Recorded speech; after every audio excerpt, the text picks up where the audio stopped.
You both knew you could escape that. You were about to go away to school while you already were away.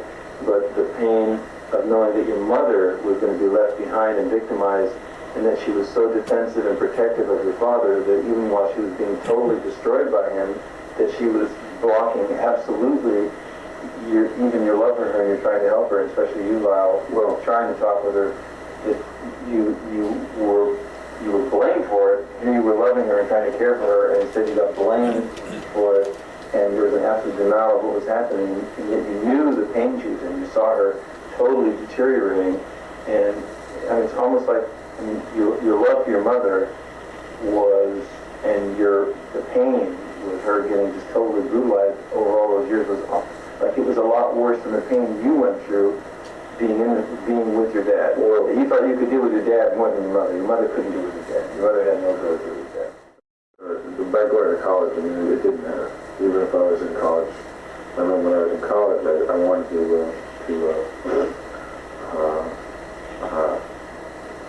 major in theater.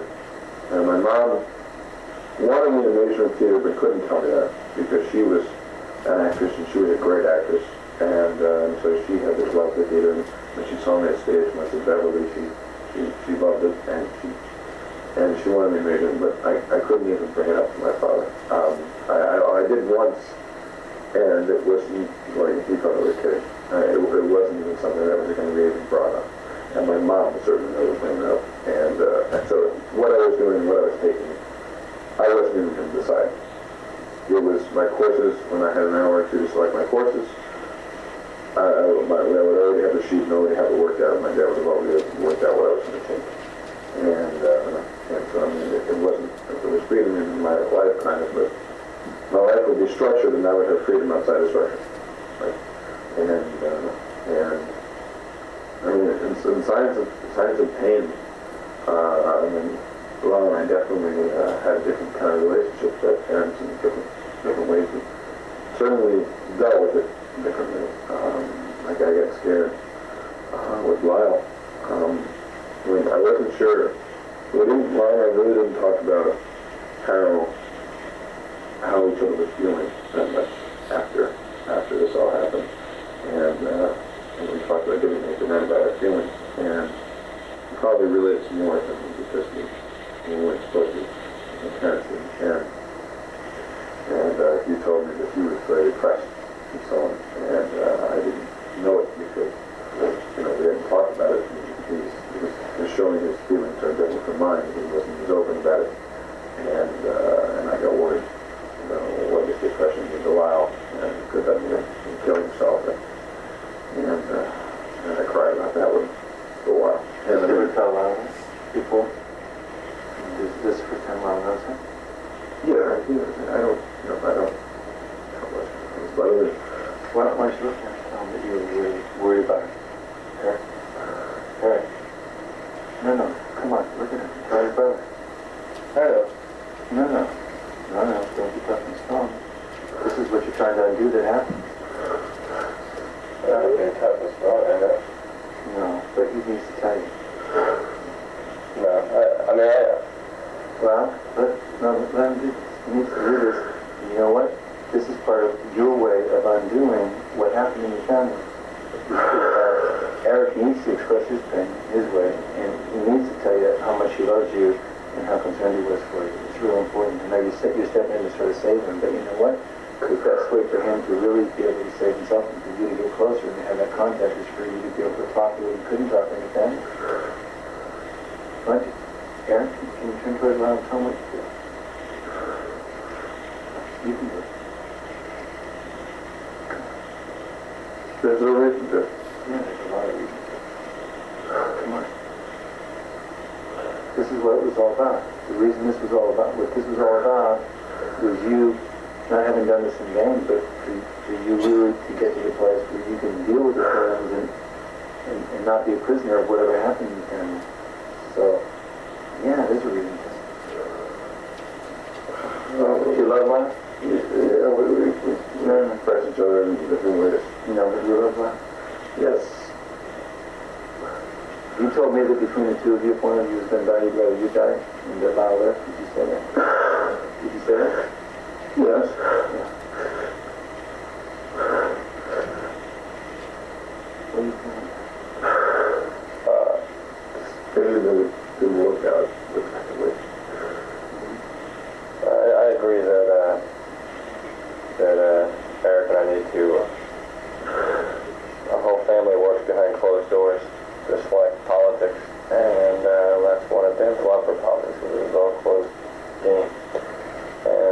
still play a game that, I know I wish I was very close to Eric, and we made all our decisions together, and when it came to advice, he came to me first. Just I remember how hurt you were when Eric told me what happened, and I remember the hurt, the pain, that he didn't talk with you about it first, that you felt really violated, and that was real painful for you. I remember that. Yeah, the worst thing about it was that, there's so much, it could be something, it's just like the tragedy of the family. It could be another tragedy if we don't be very close, because, and tell each other things first and so on, and trust that we care. It's very hard to trust that you care. We've been taught to deal with it ourselves and then go a roundabout way and let up when it's necessary. If you feel it's really important for me to get this, you'll push that for me, but without me really knowing the real reason why it's pushing for me, everybody, whatever. And then we'll get real stubborn and hate each other about some little issues that I wish we wouldn't. I'll figure he'll think, or I will figure my girlfriend more over an issue than I do himself. Or I'm very conscious of his take sides with somebody else over myself, and then I'll say, well, screw you.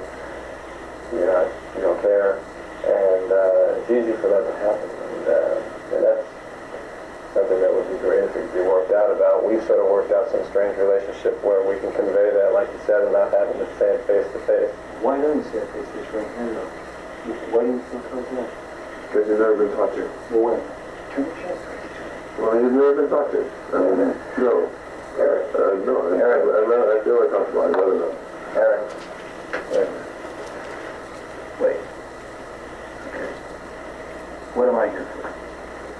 Aren't we trying to... For some reason, it seems like I can say it to almost anyone else except for my family. Okay, but wait a minute. You're trying to learn how to handle that and trying to undo that. You've got one family... I think it stems from the reluctance stems, and mine stems from a pride issue. Wait. He's still afraid that I may not feel the same way, and pride will become... That's the way I would say myself. Yeah, I love Eric very much. Can you tell a little more, cousin?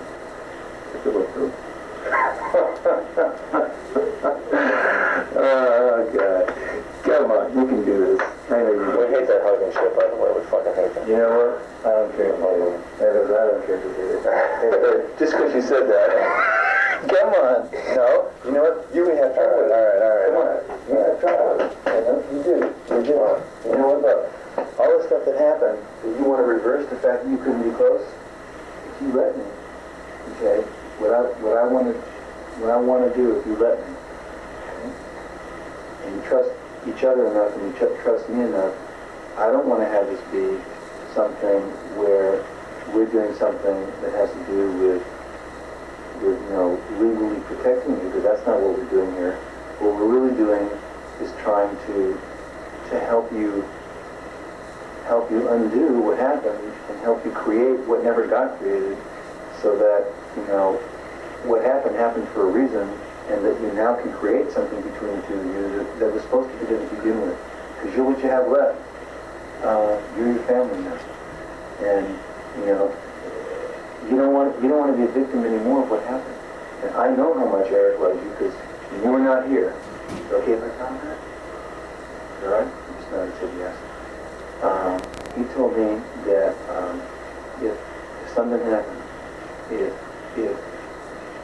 anything happened and one of you had to die, he would much rather it be him than you. He would much rather that, if something happened to him, he doesn't even, Eric's got all kinds of problems with having anything to do with any money and anything as a result of all this. Feeling real guilty and badly about it. He's having all kinds of difficulties with it. And, he said to me over and over again how much he loves you, and how much he would really do anything for you, and, including many. If the point he had to go, he'd rather it would be him. And I know that it's not easy for Eric to tell you that with words, but you know what? You're talking about you being real sad with your mom. But it would be just as sad if the two of you didn't get to the place where... Eric I feel like that almost has happened a couple times. It's obviously happened twice. Once where I was depressed and could never really convey it, and I was close to suicide, and felt it would be the best way out and a nice way out, and wishing that somebody would be good enough to have me killed. And then there was a time, then Eric also going through a period where he never expressed to me that me saying that I was in Princeton, was going to stay in Princeton and go to school and not be part of the tennis tour would be emotionally devastating to himself. And his reaction is, okay, fine, if that's what you want to do, do it. I don't think it's fine. And that's it. And me actually being hurt by the fact that he didn't care enough to say that he wishes I was on the tour. And so we both walk away majorly depressed. That he doesn't care if I'm on a tour or not. He just thinks it's the wrong decision intellectually. And Eric is not going to get a tour, and he doesn't care. And, that... And it can lead to two suicides. And, just like, it led to my mother. And I still think Mom's was a suicide. Because, I feel that in her letters to Eric and I, she gave me the permission. And the burden seemed to continually be handed to me. Eric handed me it to talk to Mom. Dad handed a lot of things to me. She had given me permission to please carry out her suicide. And that it was obvious that she had decided in her mind she wants to die. She can't do it. And she doesn't want to talk about it. And there's nothing that I can do to help her. There's nothing anyone else can do. And she very much doesn't want anyone else to know. Doesn't want me to go to her Uncle Brian, or if I look back, I wish I would have done. And just said, I feel like if I would have said to Uncle Brian, this is the situation, he would have done something. I feel that I have a lot of anger toward my relatives, my uncles, my aunts, my Uncle Carlos and Aunt Terry, who knew about what was happening to my mother and did nothing. I just think that they were cowards, that what Eric and I did took courage beyond belief, beyond strength. There was no way I was going to make a decision to kill my mother without Eric's consent. I didn't even want to influence him in that issue. I just let him sleep on it in a couple of days. Because I'm in a very good position to influence Eric on a lot of things. Because he knows that I care in a whole number of issues, and I can talk eloquently and whatever. And but when it came to that issue, I wanted nothing to do with it. It had to be his own personal issue. He felt the same way I did about killing Mom. And I feel angry toward my relatives. Why didn't you do something when you knew what was going on and I didn't? And now when I found out, I did something about it. I did what I thought my mother would want me to do, which is please kill me. And I can't, and I just couldn't just kill my mom, and that would be ridiculous. I wanted to get rid of the source, but I couldn't live with that. Nobody could. And in a way, I'm happy that people say afterwards, there's no way that your mother could have lived without your dad. I'm glad. Even my mom's side of the family says, I'm glad that if your dad was going to be killed for business reasons, that they were both killed. Even knowing what I know about it all, and the people that do know it all, my mom's side of the family doesn't, they think it's because they love each other so much, but my mom's side of the family, Sylvia and a few other people that have read some of the letters and know some of the stuff, feel the same way, that she couldn't have lived. She wouldn't have wanted to live. She wouldn't think of it as I wish she would think of it as, I'm free, now I can take the money, go back to Princeton, I can recover and remarry, which is what I wanted for her.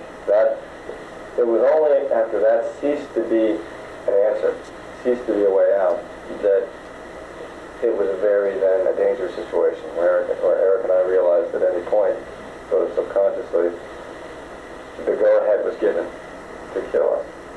Kill me before you leave. And basically leave our lives and go your separate ways. Was she rushed to the hospital? You mean after the car accident? No, when she took too many pills. And when was this? That's what you told me about. New Jersey? Yeah. Back in New Jersey, yeah. Took the wrong pills or something. It went bad. We were rushed to the hospital for some reason or another, but New Jersey stuff, I didn't realize what was going on. I was in high school. I was dealing with my mom on a daily basis, and it wasn't as bad as when I was no longer around. She had something to occupy her time. All of a sudden she did. Eric wasn't around. So things got really, really worse. She didn't know about the affairs then, I don't think. No, she knew about the affairs, I think, until she... And it was bad enough that she was really having a hard time dealing with her marriage just because of what my dad was putting her through without even knowing that he was putting her through it for a completely devious reason. She was in bad enough shape, and everybody, my tennis coach, who was sort of a psychiatrist for me back then, Brad Warner, would say, Dad, I really feel for your mother. She opens up to me a lot, and she's just tormented by her father, and I would hate to have her life. Her life is terrible. And that your dad is just a typical serious business executive, and he mentioned over and over that my dad could be having affairs, and I dismissed it entirely because I didn't think my dad was capable of that. And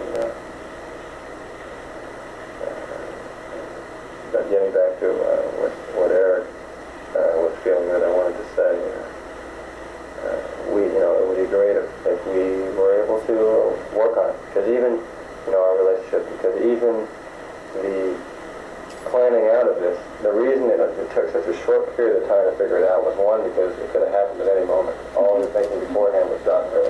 Yeah, I knew what you felt. We knew what we felt, and we knew everything about that. Honestly, I never thought it would happen, even though I had thought about it. But it was done so quickly and so sort of callously almost, because, one, if you thought about it too much, the feelings of not having your parents around and so on would get in the way of what was more important, which was helping your mother, really. And thinking about that and feeling for her, it was so easy to separate yourself. I'd done it for too long into your own life and go, I want to deal with my mother's agony. And it was sort of a cowardice way out. And for one moment before I went back to school, I had a chance, even though my life was going really well, and to show some courage, I felt, and help Eric and I, help my mother. I'm doing well, you're ready to go to UCLA, we're psyched about a lot of things, but we can't ignore the fact that my mother has to live with us. And it was that. It was Eric was that. I mean, I remember when we had to go down wherever to take care of an important issue concerning it. He said, I can't do it, I've got to practice because I have a tournament coming in.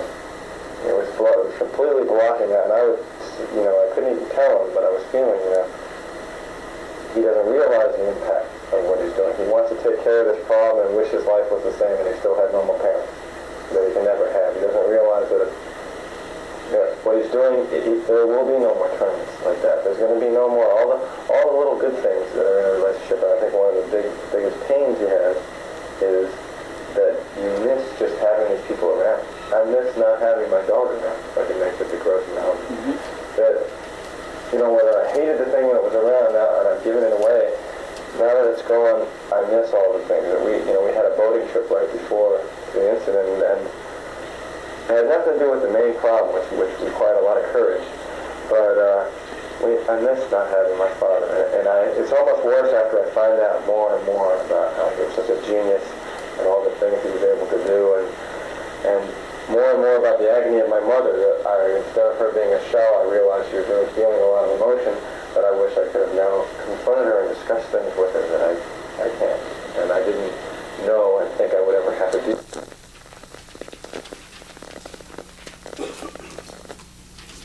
All right, the tape has been played, and it's around 8 minutes to the hour. Let's take our lunch break, and we'll resume at 1:30, ladies and gentlemen. Don't discuss the matter with anyone. Don't form any final opinions about it. We'll see you all back here at 1:30.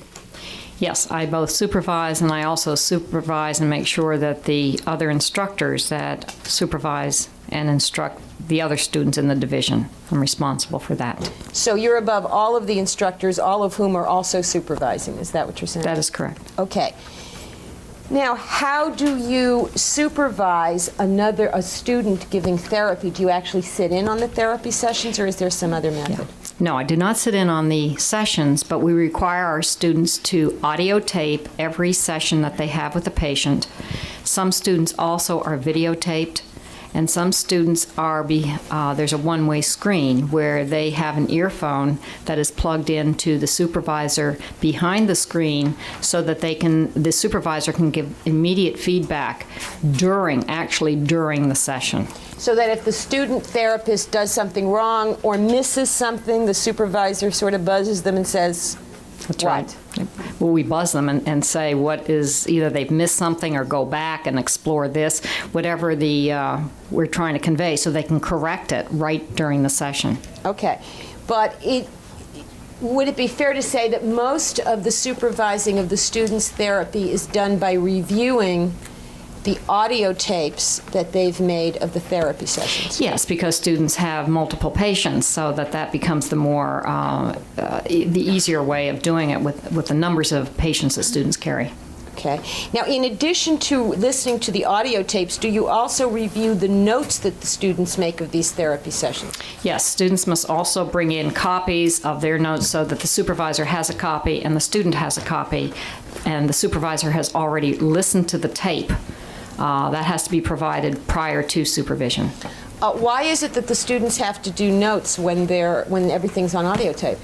Because they need to learn how to take notes, what are the important things to capture in a session, and you have to really advise them and teach them how to do that. They also have to write reports, so that there's even an added factor to the work with the patient. Now, when you're teaching people to be therapists, are you teaching them how to listen to patients? Yes. And what is the key to how to listen to patients is it the same, for example, as a police officer listening to someone they're interrogating, or is it the same as the way a jury listens to a witness testifying, or is it somehow different? It's somehow different. First of all, listening is a very critical therapeutic tool, and it's almost more important than what one says. You